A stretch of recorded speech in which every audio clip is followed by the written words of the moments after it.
سلام الحباب، كنتمنى تكونوا بخير وعلى خير وفي صحة جيدة ان شاء الله. مبروك عليكم شهر رمضان. اليوم ان شاء الله اول يوم في رمضان، غادي نشارك معكم واحد الفطائر قطنية كتجي رائعة بدون لحوم، بمكونات بسيطة كما عودتكم ان شاء الله. في هذا رمضان كاينين وصفات هكا مملحات. الاغلبية ديال الطبيلات المغربية ما كيخطاوهاش المملحات، غادي نحاول نشارك معكم مملحات هي كتجي زوينه وفي نفس الوقت اقتصاديه، ما فيهاش شي مقادير مكلفه. هانتوما كما كتشوفوا عندي هنايا الدقيق على حسب الخليط، عندي هنايا خميره ديال العجين والملحه،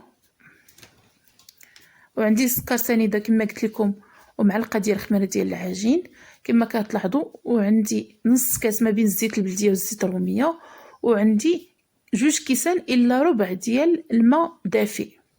هانتوما كما كتلاحظوا 2 كيسان الا ربع بالضبط. تتبعوا المقادير بالتفصيل. عندي هنا واحد فليفله خضراء، وكذلك عندي فلفله حمراء على حسب الفلفله كتبقى متوفره عندك غير الخضراء بوحدها ديريها، عندك الحمراء ديريها، كذلك الا عندك الصفراء ديرها على حسب اللي متوفر عندك.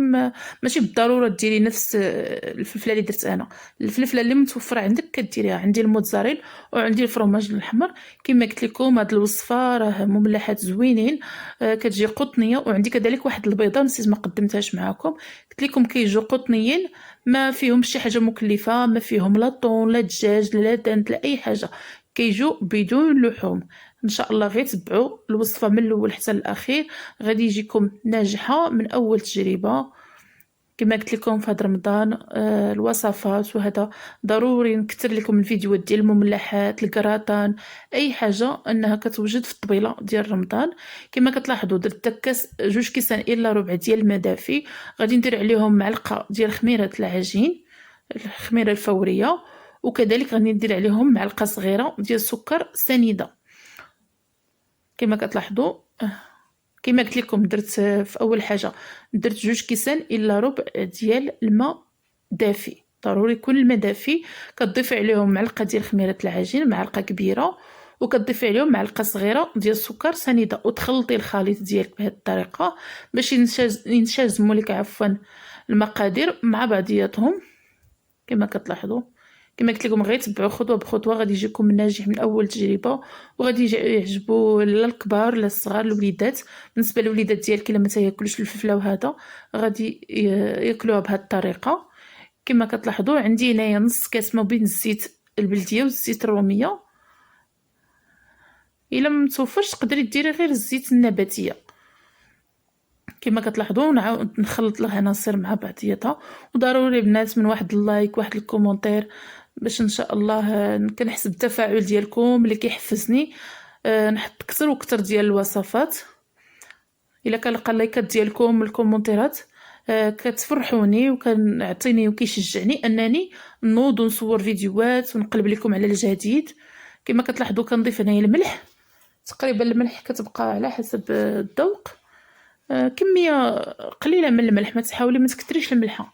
هانتوما من بعد ما ضفت كما قلت لكم درت كاس 2 كيسان الا ربع ديال الماء دافي، مع معلقه ديال خميره العجين، مع معلقه ديال السكر سنيده، ومع نص كاس ما بين الزيت النباتيه والزيت الزيت البلديه. ما متوفرش عندك الزيت البلديه ديري غير الزيت النباتيه، ديري نص كاس ديال الزيت النباتيه. وبالنسبه للبنات هاد الفطائر ما كيحتاجوش انك تعجنيهم، كتخدميهم غير بالملعقه الخشبيه، كتبقاي غير تحركي هكا كتجمع عندك العجين. ما تحتاجي لا تدلكيهم، ما تحتاجي ديرهم في عجانه ولا والو ولا تدلكي ولا هذا، كتخدميهم غير هكا وانتي كتضيفي الدقيق بالملعقه الخشبيه حتى تجمع عندك الخليط ديالك ان العجين تماسك. انتما كنبقى نضيف هكا شويه شويه بالدقيق وانا كنحرك، يعني انا هاد العجين ما فيهاش اللحوم، وكذلك ما كتطلبش انك تدلكي العجين، كتخدمي العجين ديالك غير بملعقه خشبيه كتبقاي تحركي حتى تجمع عندك العجين. وبالنسبه اللي جربها ولا هذا يخلي لي في الكومونتيرات كيفاش جاتو النتيجه، واللي ما فهمش شي حاجه ولا عنده شي تساؤل كذلك يخلي لي في الكومونتيرات، راه كنقرا الكومونتيرات ديالكم كاملين، ودائما اللي حط شي تساؤل ولا عنده شي راي ولا شي نصيحه انا كنقراهم وكنجاوبكم. هانتوما كما كتشوفوا كنبقى نضيف داك الدقيق شويه بشويه حتى يتجمع عندي الخليط. نتوما كيف كتلاحظوا حاولوا شويه ملي يكون الخليط في هذا القوام انكم تضربوا به شويه هكا بالمعلقه الخشبيه وتكملوا تجمعوا باقي الخليط ديالكم وانتم كتضيفوا الدقيق. حاول نصور لكم المراحل بالتفصيل.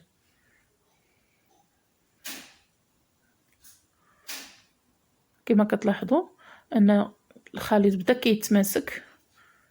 قلت لكم في هذه المرحله اللي كيكون في هذا القوام ضروري تضربيه شويه بالملعقه ديالك الخشبيه كما كتلاحظوا كيجي على هذا الشكل. ومن بعد كتبداي تضيفي الدقيق شويه بشويه باش تجمع عندك العجين.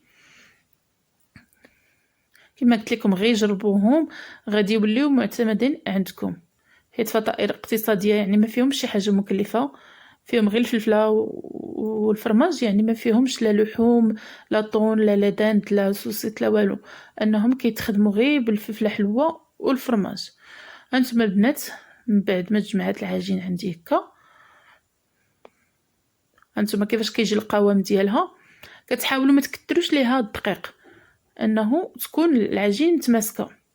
كندهنها هكا بالزيت من الفوق وكنجمع العجين ديالي وكنغطيها وكنخليها تختمر. في هذه الاثناء البنات غادي ناخذ مقيله وغادي نبدا نصهد فيها ديك الفلفله. بالنسبه للبنات اللي كتفضل الفلفله هكا ما كتبغيهاش تصهدها، انها ديريها مباشره بحال اللي كيدير في البيتزا كيدير فلفله حلوه هكا ما طيباش. تقدري حتى في هذه الوصفه ديري فلفله حلوه ما طيباش، اصلا هي كتجي رقيقه راه كطيب في الفران. انا غير ما كنحاول انا كيعجبني ان نصهدها شويه كما قلت لكم غير شي 2 دقائق ولا 3 دقائق غير تصهد ليا في المقله صافي غادي نطفي عليها. وبالنسبه الا درتيهم هكا في المقله عزليهم، درتي فلفل الوان ديري كل فلفله انها تكون بوحدها.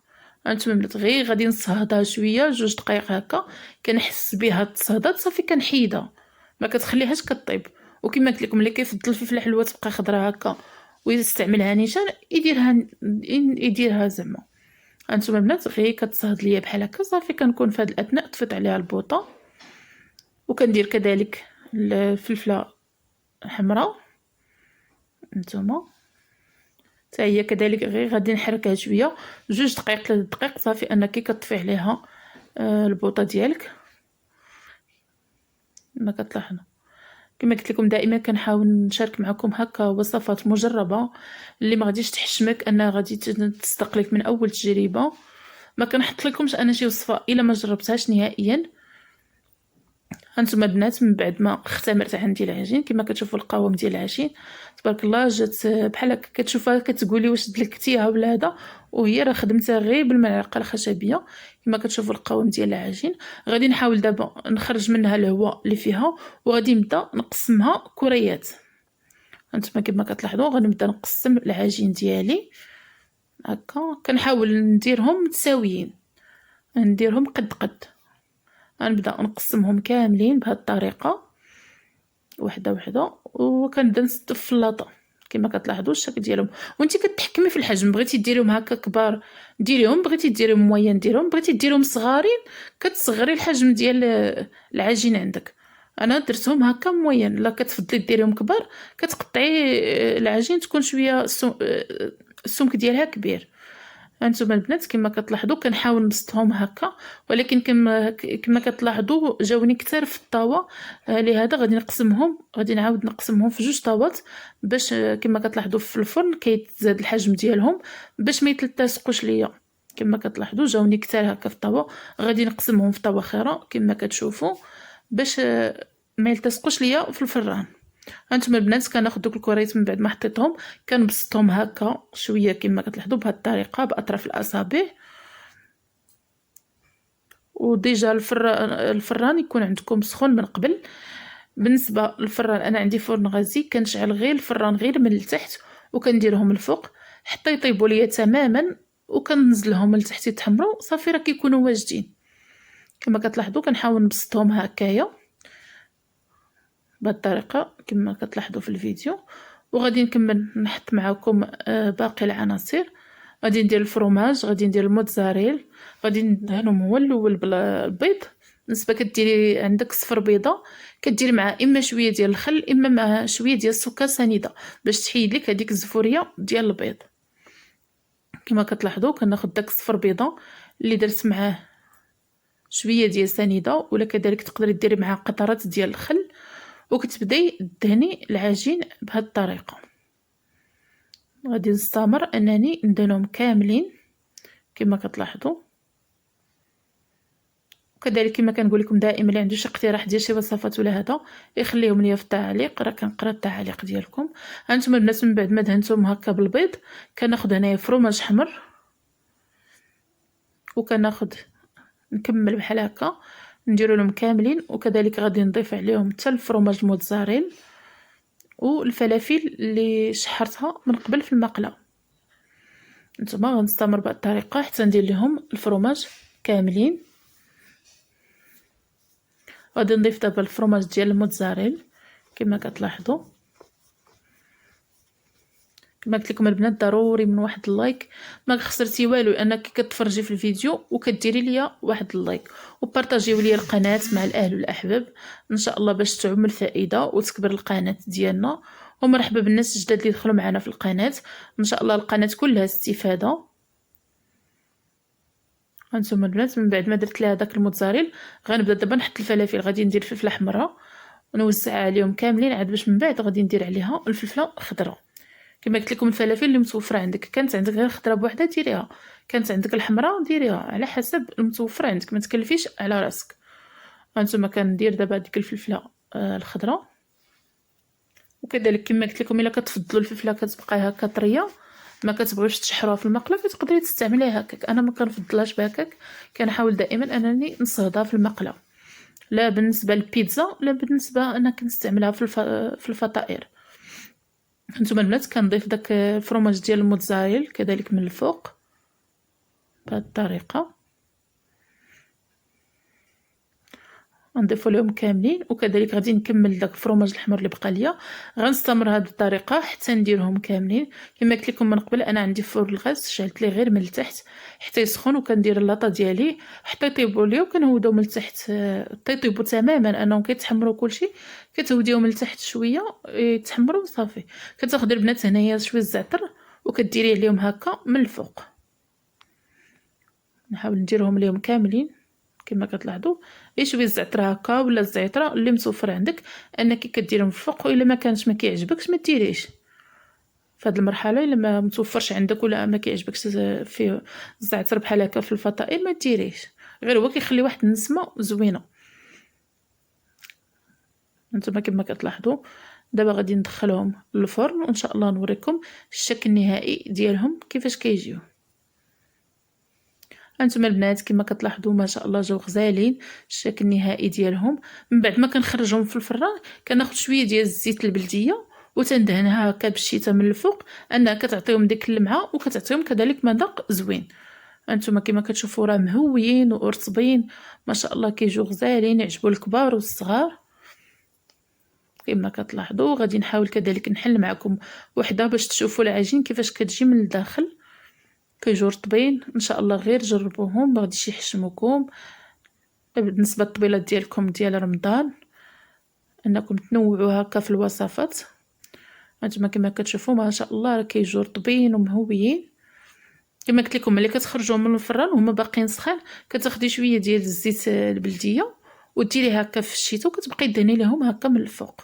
هانتوما البنات كما كتشوفوا العجين ما شاء الله راه جات مهويه من الداخل بلا دليك بلا والو، غير كتخدمها غير بالملعقه الخشبيه ما كتحتاجي لا دلكيها لا والو. ما تنساونيش من لايكات وبارطاجيو القناه ما امكن مع الاهل والاحباب. وصيامكم مقبول ان شاء الله. خليتكم في امان الله وحفظه الى فيديو قادم ان شاء الله.